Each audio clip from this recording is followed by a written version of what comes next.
Bismillahirrahmanirrahim. Honorable Minister, our foreign guests, colleagues from the corporate sector, ladies and gentlemen, Assalamu alaikum. First of all, I want to thank Asfar for providing Engro this opportunity. It's been a pleasure to be part of this great initiative for the last 3 years, not only because this is a very important subject for our country, but also for what Asfar stands for. I think everyone will agree with me that he's a wonderful, wonderful ambassador of our country. And inshallah, whether I'm here or not, Engro will continue to support this initiative moving forward. But even in my personal capacity, Asfar, I really admire what you stand for and what you're doing for the country. We need many more like you. So hopefully, in years to come, you will find me somewhere in the audience. So thank you very much. So, ladies and gentlemen, as we sort of start to talk about this very important subject of digitizing Pakistan, I just want to share a few numbers with you because we tend to understand numbers better. As we speak, roughly over the next 60 seconds, there are going to be about 200 emails that will be sent by people around the world. Roughly about 1 million people will use internet for the first time today. And roughly by the end of today, there will almost be around 5 billion people today who will be connected to the internet. And these are staggering numbers. And obviously, creation of this massive data is having a huge impact on the overall business environment. Because of creation of this data and the connectivity, businesses are becoming a lot more integrated and a lot more competitive. Technology is virtually changing the way we live, way we do business, and it's changing the way how governments govern people and countries. And if we have to create a meaningful impact as business people for our organizations or as government functionaries, we have to make this shift from the conventional analog to be a digitally driven Pakistan. If you look at some of the stats in our own country, and if you look at the extent of the digital divide, 34% is the internet penetration in Pakistan compared to a global average of 60%. Now, what does this mean for us today?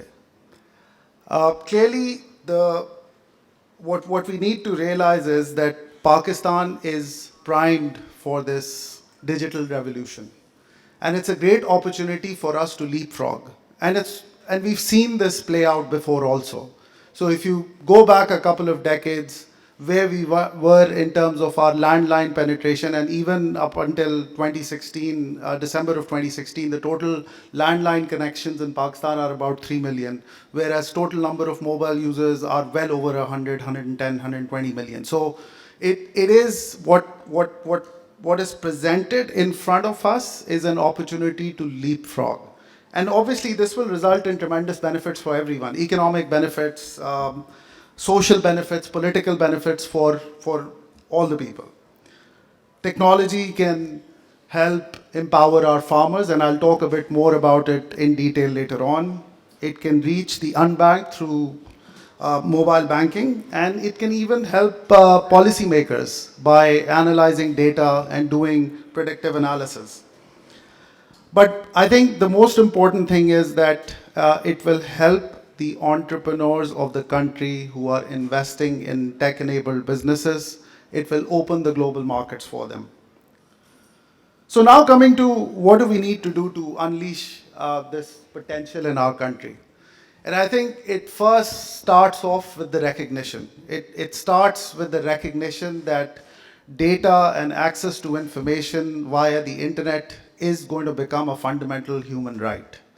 And when we have that recognition, that is when we are able to take the necessary steps as people, as governments, as anyone, as a society. So this recognition that access to information, access to data is going to become a fundamental human right is the first step. We've got a lot of global practices that can help us put together the right connectivity infrastructure. We are fast coming to a time where 5G is going to be introduced, which will not only make our networks more efficient by almost 100x, but increase the download speeds by 25 to 30x.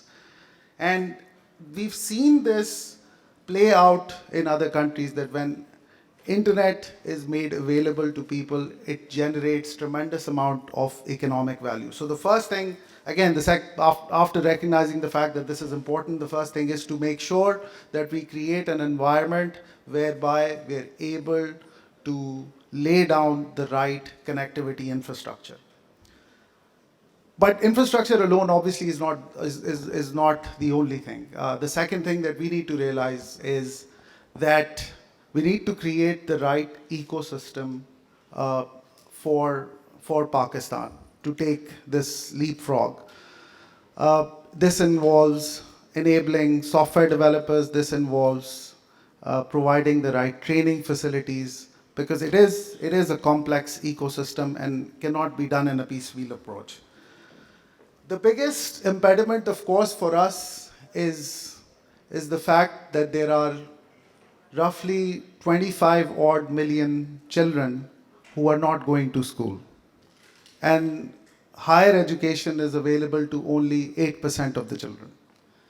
And this is a huge challenge. And if you look at unfortunately the current state of the economy, our fiscal deficits, it's very hard to imagine that the typical brick and mortar model of providing education is going to work in the long term. We are finding it extremely difficult to manage the current infrastructure that we have, whether it's the physical infrastructure of schools or whether it's the ability of the current teachers to impart the right training to the people or education to the students. So if we have to address this huge challenge, it can only be made possible if we're able to use the technology platforms to impart education.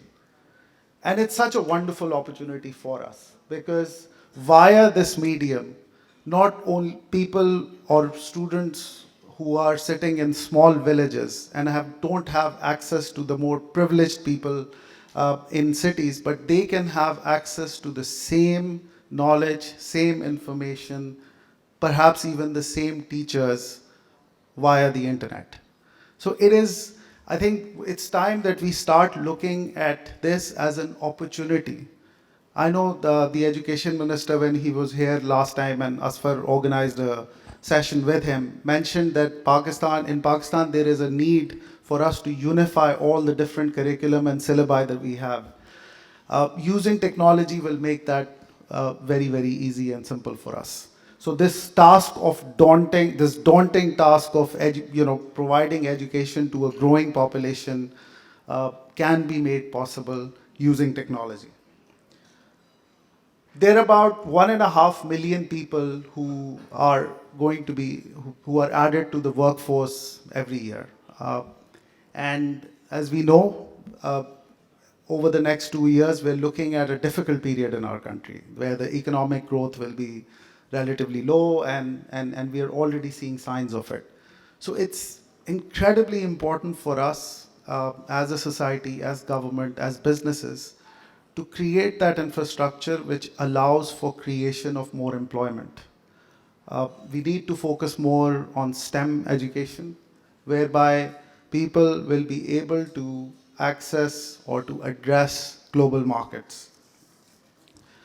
Uh, my favorite example or rather, I think I would go to the extent of saying that future of Pakistan depends on agriculture.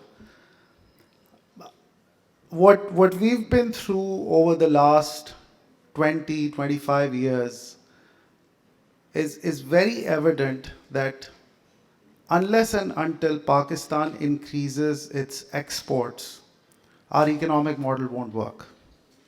Because each time we've gone through phases of growth, being a very consumer-oriented economy, we always blow up the current account deficit, because people make more money, they go through phases of growth, imports uh, grow to staggering levels, but exports have failed to keep up. And I believe that for any country, for any country to move from a developing country to a developed country, it is essential for that country to be able to sell its products and services to the rest of the world. No country in history has been able to progress if it can't offer products and services to the rest of the world. And that is our Achilles heel. Our exports have not grown to the extent that they should have grown. And there are a number of reasons behind it. I'm not going to go into details, but I do want to emphasize that we need to find new engines of growth as far as exports are concerned. And the agriculture sector in Pakistan, which is already a $60 billion sector, employs about 40% people, is critical not only to feed twice as many people by 2050 within the country, but it is definitely a source for dollars for us, which is extremely critical for our economy. And Assalamu alaikum, Governor sir.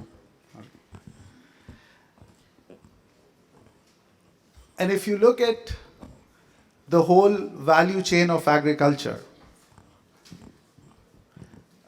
starting from crop selection to financing, and financing is something we all know that the informal methods of financing are used in agriculture to the tune of 70-80% per annum, whether it's usage of inputs, evaluating or forecasting weather patterns. It's an absolute disaster when it comes to efficiency and agriculture productivity. There are interventions required at every stage of the agri-value chain. And it can only be made possible with technology. We've got 8 million farmers. Gone are the days when you could go back or you go on the backs of motorcycles to train people. There have to be technology, medium, the internet has to be used to provide them the necessary training on which crops they should grow, what kind of farming techniques they need to follow, provide them key information about the weather, enable affordable financing for them using mobile platforms, and then in the end, giving them the right market information with regards to pricing, etc. It is a fundamental sector for us as far as the future of our economy is concerned, and it can only be turned around if we make the right technology interventions. Ladies and gentlemen, it's been a pleasure to be here. Thank you very much again, Asfar, for doing this conference. All the best to you, and thank you very much.